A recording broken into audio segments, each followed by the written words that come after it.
Bonjour chers abonnés de Confidence Sociale. Aujourd'hui, nous allons vous donner quelques étapes à suivre pour résoudre vos conflits dans votre relation. Ah oui, vous avez bien compris. On va vous donner des conseils pour résoudre vos différents problèmes dans votre relation. C'est parti. 1. Respectez les différences individuelles. Beaucoup de gens affirment que le respect est égal à l'amour dans la promotion de la croissance et le renforcement des liens dans une relation. Votre relation ne continuera à prospérer que si vous amenez votre partenaire à se sentir respecté. Ah ouais, vous avez bien compris le mot respecter. Le fait de respecter votre partenaire implique les facteurs suivants. Montrez que vous comprenez que ses pensées, idées et croyances puissent être différentes des vôtres. Montrez un intérêt pour ses opinions uniques. Acceptez ses points de vue, même si vous ne les partagez pas. Ah ouais. 2. Célébrez chaque combat que vous remportez ensemble. Servez-vous du problème entre vous et votre partenaire comme un outil qui renforce votre lien. En faisant cela, vous arrivez à accepter un conflit parce que vous le voyez comme un moyen de vous rapprocher l'un de l'autre. Ah oui. Une fois que vous avez examiné en profondeur vos différences et êtes parvenu à un accord mutuel sur une opinion, n'hésitez pas à augmenter le niveau de rire, oui, et d'affection, oui. Réjouissez-vous à l'idée que vous avez surmonté les conflits avec succès. Ah oui, oui, ça donne. 3. Prenez conseil en cas de situation particulière difficile. Si vous et votre partenaire n'arrivez pas à trouver un terrain d'entente ou même accepter que chacun ait sa vérité sur un conflit, il peut être sage de solliciter l'aide d'un proche ou spécialiste. Quand on parle de proche, il s'agit d'un ami, d'un membre de la famille à qui on peut faire confiance. Il peut vous aider à résoudre des conflits en vous donnant des conseils. Cela serait une option pour un problème que l'un d'entre vous ou tous les deux vous jugez nécessaire pour le bien-être de la relation, car un problème non résolu peut créer une discorde à long terme entre vous. L'aide d'un spécialiste peut vous équiper des compétences de communication et de résolution de problèmes appropriés pour gérer de plus sérieux problèmes à vie qui se poseront à vous dans votre relation au fil du temps. 4. Pratiquez l'écoute active, car la communication est la clé qui ouvre la porte du conflit. Ah oui, vous qui n'aimez pas communiquer, là, c'est pas bien. Une communication nécessite une écoute active et attentive vis-à-vis de votre partenaire et vice-versa. De nombreux problèmes se posent lors de la communication lorsque vous écoutez pour répondre et non pour comprendre. Ah oui. Essayez les techniques d'écoute active suivantes. Éliminez les distractions.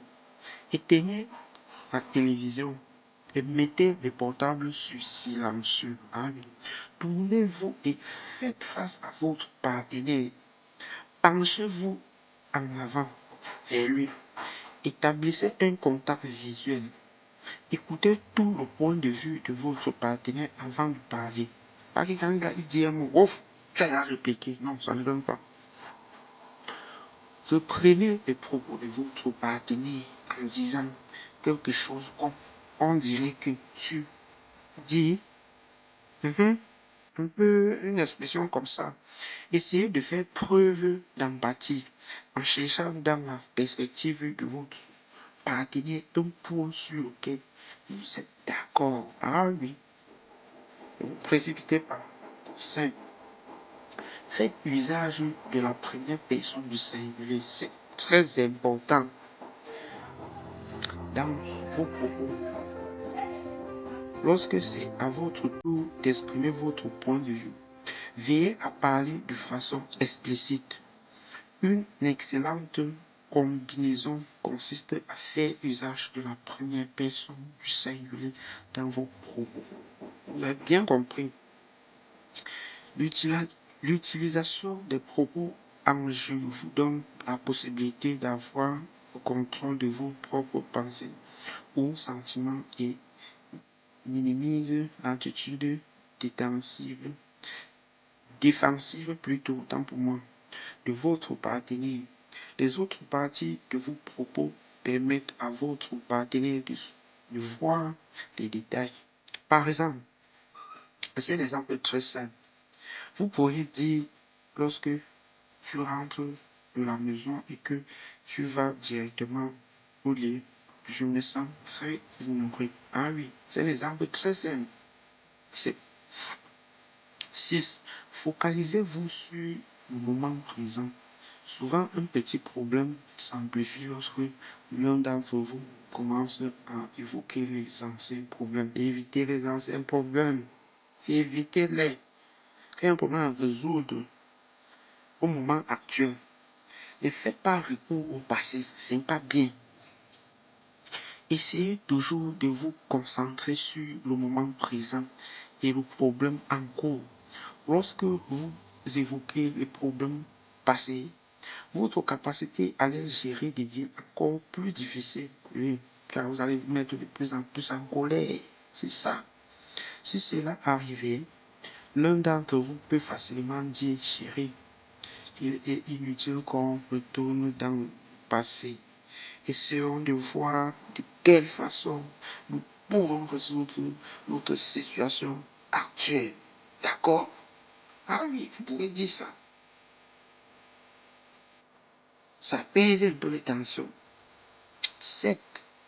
Aborder le comportement et non la personne.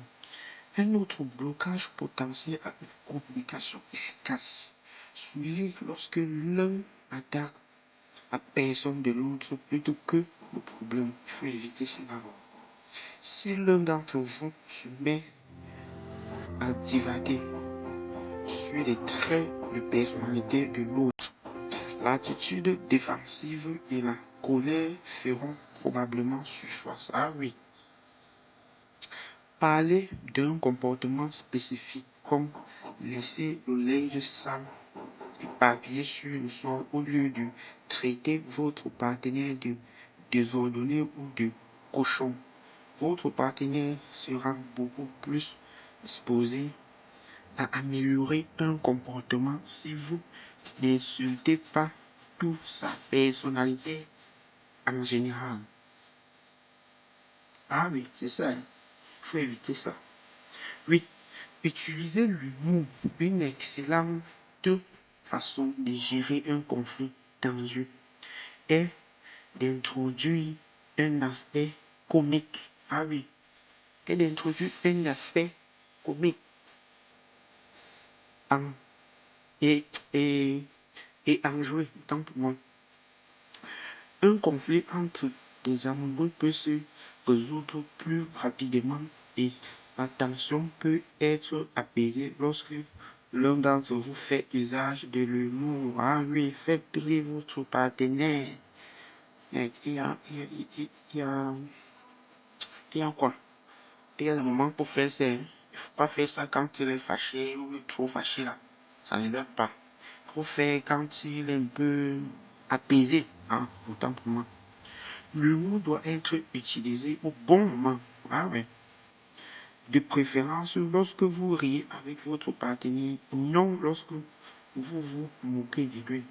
Par exemple, si votre petite amie ou femme a tendance à dormir en laissant la télévision allumée, c'est très simple.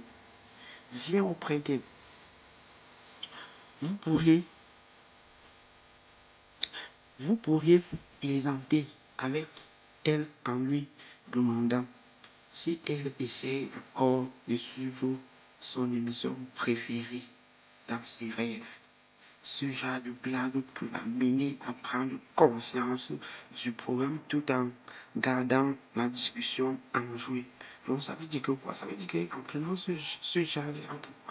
prenant ce genre de blague, elle, elle va, si votre message passe, elle interprète bien votre message sous forme d'humour. Elle va comprendre que c'est pas bien de dormir avec la télévision allumée. Elle va comprendre, elle va décoder le message. Elle va aller éteindre la télévision. Ou bien vous pouvez vous éteindre la télévision. Là, prochainement, elle ne va plus agir de cette façon. J'espère que ces conseils vous aideront à gérer cette situation. Et si vous n'êtes pas encore abonné, abonnez-vous et activez la cloche de notification pour ne pas rater nos prochaines vidéos. Likez et partagez au max. À plus.